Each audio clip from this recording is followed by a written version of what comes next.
हरित क्रांति तो काफी चमकीली लग रही है, अच्छा ही अच्छा लग रहा है, बट उसके पीछे जो अंधेरा है उसको नहीं देख पा रहे हैं। वो क्या है उसको भी समझने की कोशिश करते हैं। अब सीजीपीएससी मेंस में जब प्रश्न पूछा जाएगा ना, तो हरित क्रांति के चैलेंजेस के बारे में पूछा जाएगा। अच्छाइयाँ तो सभी को पता है, हरित क्रांति के आने से भारत ने ये प्राप्त किया, वो प्राप्त किया, सारी चीजें हैं, बट चुनौतियां क्या कह रही है उसको भी समझते हैं। सबसे पहली बात तो यह है कि क्षेत्रीय असमानता, इसको कहने का क्या मतलब है। देखो, हरित क्रांति लाया गया था ऑल ओवर इंडिया के लिए लाया गया था, बट क्षेत्रीय असमानता देखने को मिलती है क्योंकि पूरे देश में हरित क्रांति ने उस लेवल पर प्रगति या बोल सकते हैं डेवलपमेंट नहीं किया जिस लेवल पर उसे करना चाहिए था। क्षेत्रीय असमानता देखने को मिली।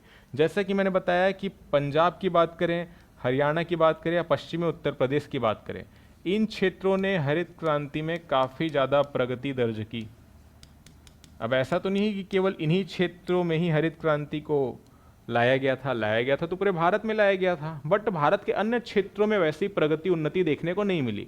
रीजन क्या था, आप सोच के बताइए। देखो, हरित क्रांति में क्या हो रहा है, कई सारे फैक्टर्स जो है रिस्पॉन्सिबल है इसके प्रगति के लिए। इस रीजन में हरित क्रांति सफल इसलिए हो पाई क्योंकि उच्च उपज देने वाली गेहूं की किस्में तो लाई जा रही हो, तो चलो सारे जगह पर प्रदान की जाएगी, उसको डिलीवर किया जाएगा।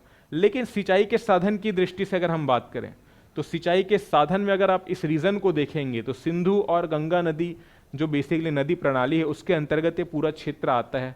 ठीक है, तो यहाँ पे जल की उपलब्धता पर्याप्त मात्रा में है। इसके अलावा अगर हम बात करें मिट्टी की गुणवत्ता, क्योंकि अगर कृषि कर रहे हैं कहीं पर तो मिट्टी का उपजाऊ होना काफी जरूरी है, तो वो भी इस क्षेत्र में काफी हद तक हमको देखने को मिलता है।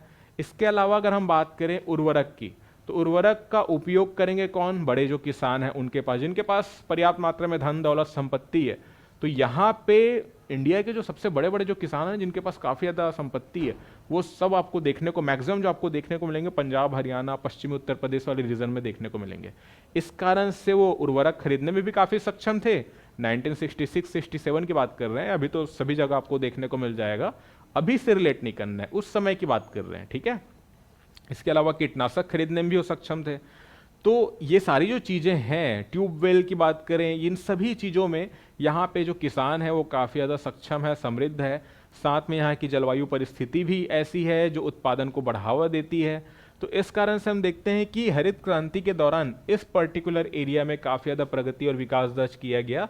जबकि अगर हम भारत के अन्य क्षेत्रों की बात करें, फॉर एग्जाम्पल हम बिहार की बात कर लेते हैं, छत्तीसगढ़, मध्य प्रदेश की बात कर लेते हैं, उड़ीसा की बात कर लेते हैं, महाराष्ट्र की बात कर लेते हैं, इन क्षेत्रों में हरित क्रांति के दौरान उतनी प्रगति देखने को नहीं मिली।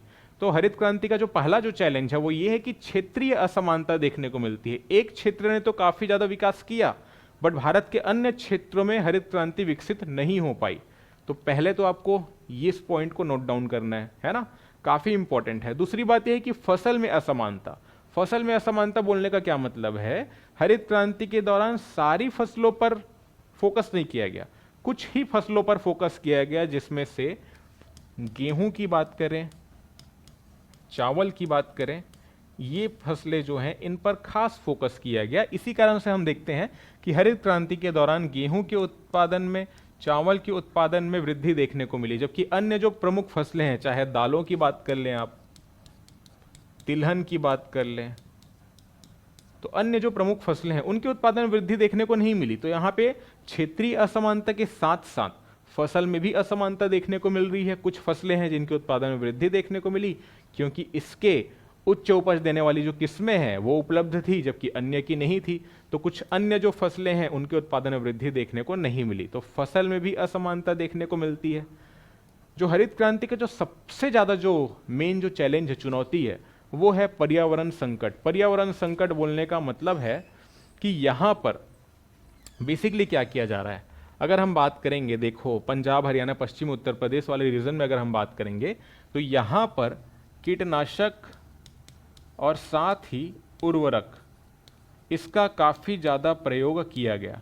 काफी ज्यादा जब कीटनाशक और उर्वरक का जब प्रयोग किया जाएगा तो उस स्थान पर जो मिट्टी होगी उसकी गुणवत्ता में तो कमी देखने को मिलेगी ना।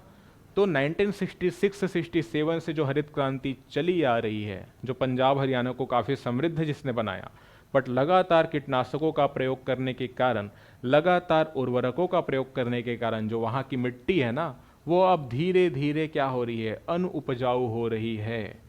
तो काफ़ी मेजर जो समस्या है ना, वो देखने को मिल रही है वर्तमान में इस पर्टिकुलर रीजन में, पंजाब, हरियाणा, पश्चिमी उत्तर प्रदेश। अगर आप न्यूज़ आर्टिकल पढ़ेंगे, अगर आप करंट अफेयर्स से अपडेट रहते हैं, न्यूज़पेपर पढ़ते हैं डेली, तो इसके बारे में आपने डेफिनेटली पढ़ा होगा। और अगर आपने नहीं पढ़ा है तो एक बार इस वीडियो को पूरा देखने के बाद गूगल पर जरूर जाएं और आर्टिकल्स जरूर पढ़ें न्यूज़ के, है ना, क्योंकि जब एग्जाम में क्वेश्चंस आएंगे तो यही वो एरियाज हैं जिन पर आपको खास तौर पर फोकस करना है। न सिर्फ मेंस में बल्कि प्रीलिम्स में तो इंपॉर्टेंट होते ही हैं, बट साथ में आपको ध्यान में रखना है कि जब आप इंटरव्यू में जाएंगे ना, तो यहाँ से भी आपसे प्रश्न पूछने की संभावना बढ़ जाती है। इस कारण से इनको जरूर ध्यान में रखना है।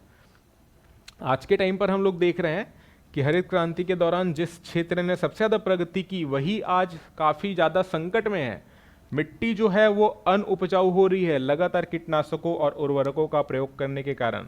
और न सिर्फ मिट्टी की बात नहीं है, बल्कि यहाँ पे काफ़ी ज़्यादा किसका प्रयोग किया गया, ट्यूबवेल का प्रयोग किया गया।